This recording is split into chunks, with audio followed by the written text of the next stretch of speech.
So if you guys do hit subscribe, you guys do hit the thumbs up, just know that in the future I will be more... Hey, what would I be in the future? I will be more active on this YouTube channel, so... Clap for the money, you know how we bang. Microphone check, microphone check. What's up, everybody? Ruben here with another video. In today's video, I'm going to be talking about the Wilder versus Fury fight. And a lot of people making fun of me on YouTube because they're saying that I was a Wilder fan. Well, it's a fight between two guys, and you got to sort of root for somebody. Even though I knew that Wilder only stood a puncher's chance, I still chose to root for him just because he was the underdog. Now, let me explain something to you guys. And I'll try to find some proof of it somewhere online. I probably spoke to one of my buddies on a private conversation about it. And I always said that Wilder learning to box so late in his career is only going to work against him. Whether he learns how to box or he didn't learn how to box and just wasted a whole bunch of time. If he did learn how to box, it was going to work against him because he's been fighting a certain way for so many years that now he's going to be thinking about his next move, trying to calculate his next step, trying to read his opponent when he's not really good at that. So even if he took a year and a half to learn how to craft that versus 15 to 20 years of just straight up brawling and being good at just that, it's going to work against him because now he's trying to figure something else out. And when we saw proof of this was with Andy versus Chris, where Andy picked up a little bit more boxing swag from the Canelo team, and you could tell in the fight that he was trying to like maybe work more technically instead of just going in there and just straight up brawling how he usually does, which really works for him, where he captured all the belts off of Joshua except for the WBC title.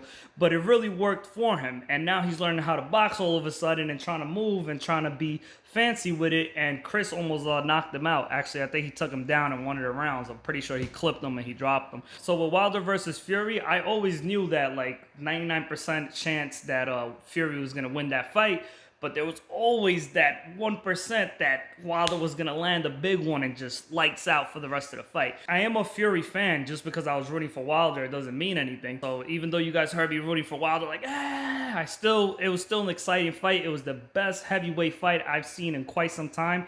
I think it cost me $86.93 US dollars to buy that fight. And it was absolutely worth it for me. I mean, the whole 11 rounds that they were fighting all the way up to the end, I was just like, Wilder was doing like the drunken master fighting and just clipping Fury here and there. But Fury was whooping his ass, no doubt about it. But just any one of those punches you knew could put him out. Like even there was a certain point where he landed a jab, and it was off a combination that Fury just finished ending, and Fury was going to end it with a right hand, and Wilder just landed a jab, like a small jab, and it just stopped Fury in his tracks. So right off the bat, I would say that the first round, Wilder did what it takes. He laid down the blueprint of what you need to defeat Fury. I don't think anybody in the heavyweight division actually has it in them to execute that for 12 rounds, but he did absolutely beat him the first round, like completely beat him, and then everything went all out the window and downhill. It was a wrap after the first round for Wilder, even though I think he might have won the second round also, but you could already tell that his stamina was gone, his legs were gone. Did I want to see Wilder win? A little bit. I think you sort of always root for the underdog. So if you guys did enjoy that video, and if you guys did enjoy this video, don't forget to hit the thumbs up, don't forget to hit subscribe to watch more videos like this. And I would also like to say to follow my boy Broadway Joel. He makes a lot of videos on boxing. I do have a background in boxing, and I am a big fan of boxing, even though I don't talk about it on this channel too much. It's because these videos take a lot of time to do. But I mean, if you guys enjoyed it, then hey, why not? Maybe I might just get into making boxing videos more often. But if you guys want to see like almost a weekly, I would say maybe every 2 to 3 day upload, follow my boy at Broadway Joel on YouTube. I'll leave his link down in the description below. And you guys will also see me featured in that channel as well. So it's not like if you go follow him, you're not going to see me in the channel. You might see me pop up in a few videos here and there. He's actually a personal friend of mine outside of the YouTube realm. And definitely make sure you guys let me know what you guys thought about the Wilder versus Fury fight. I paid $86.93 to watch that fight. If they told me they were going to make a fourth fight, I would pay the $86.93 to watch that fourth fight. I really wouldn't want to see Fury lose to anybody. Don't think he can lose to anybody within the next like maybe 2 to 3 years until he gets a little bit older.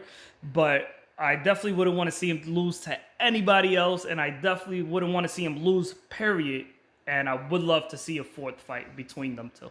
And I also would like to see Wilder fight some of these other heavyweights. I also would like to see Andy versus Alexander, or maybe Ortiz versus Andy. I would like to see some of those heavyweight fights. I do think that these guys are moving like the attention away from the middleweight and from the light middleweights and moving it up to the heavyweight side of things, because these fights are absolutely entertaining.